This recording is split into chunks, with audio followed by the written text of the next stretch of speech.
Well, I want to bring in right now for analysis on, well, everything, American Majority CEO Ned Ryan and political analyst and Fox News contributor Leslie Marshall. And Leslie, I have to start with you. One of the questions I found so interesting from, I think it was the New York Times reporter, was that maybe President Trump is putting himself into a rabbit hole by focusing so much and still continuing to say maybe that Trump Tower was wiretapped, even though every piece of testimony we heard today said that it was not, that he's actually hurting himself to get other initiatives completed in Washington. Is that a danger for President Trump, Leslie? Yes, absolutely, 100%. And quite frankly, for the Republican Party, the political process, and at the end of the day, all of us, the American people. Look, the people that voted for Donald Trump voted for him to do specific things. And with his behavior, his lack of ability to unite his party and this country, and lack of leadership, dare I say, in these crazy tweets. I mean, I'm going to call it what it is. I get tired of everybody using the pretty words. I'm going to say what I say to my 8- and 9-year-old. It's a lie.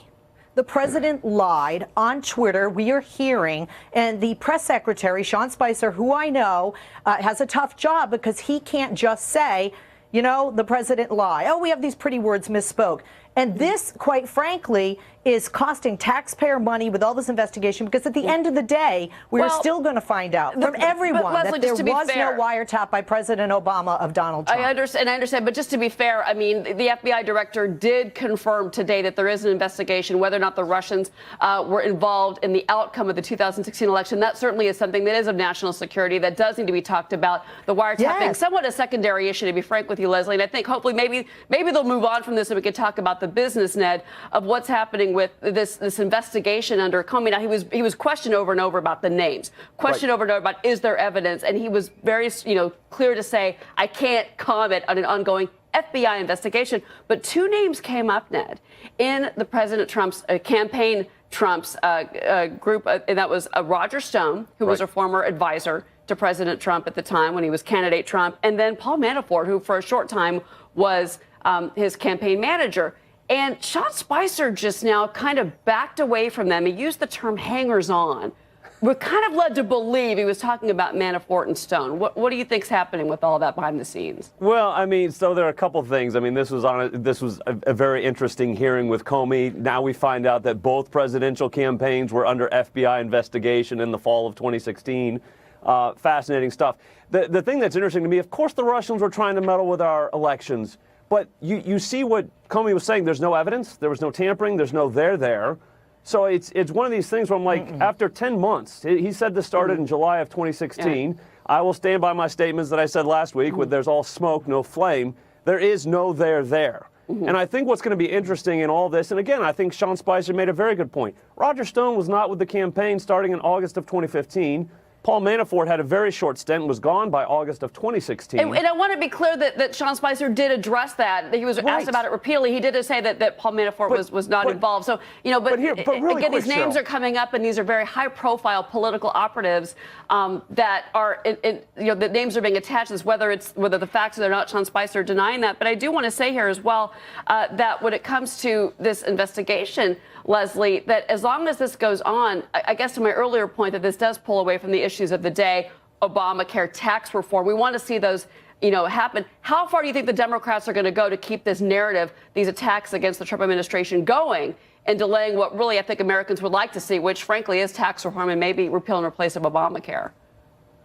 Well, I don't think the Democrats are the ones doing this, quite frankly. I mean, there is an actual investigation, and although it has been proven that in key states, and that was very specific, and they even mentioned specific states, that the tampering, the hacking did not seem to affect the outcome of the election, nobody's off the hook with a possible conversation of a quid pro quo, you help us, we'll lift those sanctions. And that's what's being looked into. And obviously, a lot of no comments, I think, are the bigger comments regarding this today, which I feel are very separate from Donald Trump's tweets and not being kept alive by the Democrats, but quite frankly, are being kept alive not only by the president, maybe by the media, by politicians, both left and right. By the media that are keeping politicians.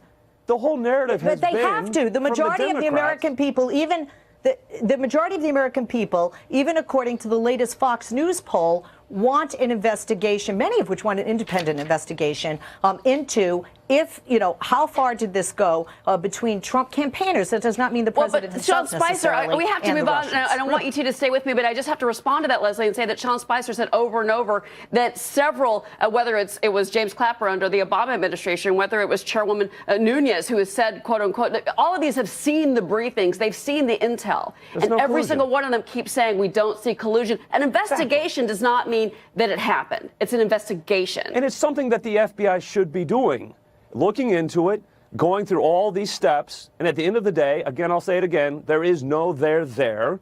There is no collusion. But this has been the narrative from the Democrats and from the left that somehow there was this nefarious plot for the Russians to help throw the election towards Trump. And now we're finding out today, in fact, there was no actual tampering with the election. So I think that was one of the things that came out today that I hope will be highlighted. The other thing that came out, Cheryl, today, and I think Trey Gowdy did a very good job on this, let's talk about these illegal leaks. Right. Let's talk about it. We are going to talk about that. Ben Rhodes. We are going to talk about that. He was very firm in saying where the leak's coming from, and Sean Spicer mentioned that as well. I need you both to hang tight, Leslie. I do want to pick up on kind of where we go from here, in particular with regards to this investigation. How long does it go, Ned? And, one of the things Sean Spicer said when he was asked if any White House official was under investigation that he knew of, and his answer was a clear no. Exactly. No, and I mean, this has already been going on for 10 months, according to Comey, that it started in July of 2016. So I have to think that it's not going to be much longer. And again, I'll repeat it one more time, I don't think there is anything there. And so at the end of the day, I think Democrats are, when you listen to the committee hearings, and I have to hand it to the Democrats. One thing I will hand to the Democrats, I thought they were much better prepared for this committee hearing than Republicans were. But the Democrats, you would think, this is the apocalypse, the world's coming to an end. Of course, the Russians were trying to meddle with our elections, just as we have tried to meddle with foreign elections for decades. Yeah. I think Democrats would be better served to try and have a little self-introspection again, to understand how did we spend $1.3 billion on our presidential campaign and still lose an election we shouldn't have lost. Let's have a little self-introspection moving forward, because I think at the end of the day, this is all storm and fury signifying nothing. I don't think there'll be anything there. Leslie, though, isn't it worth it, though, for at least for this particular investigation to get to the bottom of it, so that in the future that we don't have to worry about the Russians or the Chinese or the Saudis or anyone else getting involved in a U.S. election? This is key. That is an excellent question. This should not be about Democrat and Republican. This should be about the United States, our protection, and our confidence going forward in our elections, regardless of who you vote for. And the president should want this as well, and clearly does not seem to be supporting it from his tweets, which is really sad for the American people in the process, once again. Ned, to your point, we as progressives, and the reason I'm proud to say I'm a progressive is I'm about progress and moving forward. Yes, we lost, and we can look to the future. Hey, what mistakes do we make to do better in the future?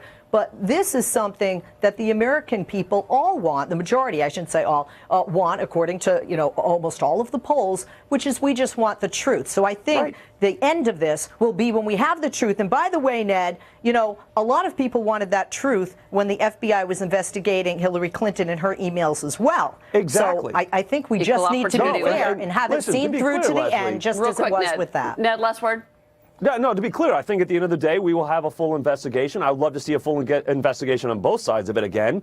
I don't think there's going to be anything there. We can move forward and have confidence that we have free and fair elections. Again, there's always attempts by foreign powers to meddle with our elections, but I think at the end of the day, people can feel confident that we have free and fair elections in which Donald Trump was duly elected by the American people. He won. Let's get past this and let's continue and on. Move on to tax reform. That's where we're going to leave it. And really figure out health care reform. Come on. Health care and tax reform. Let's do it. All right, Ned, Leslie, thank you very much.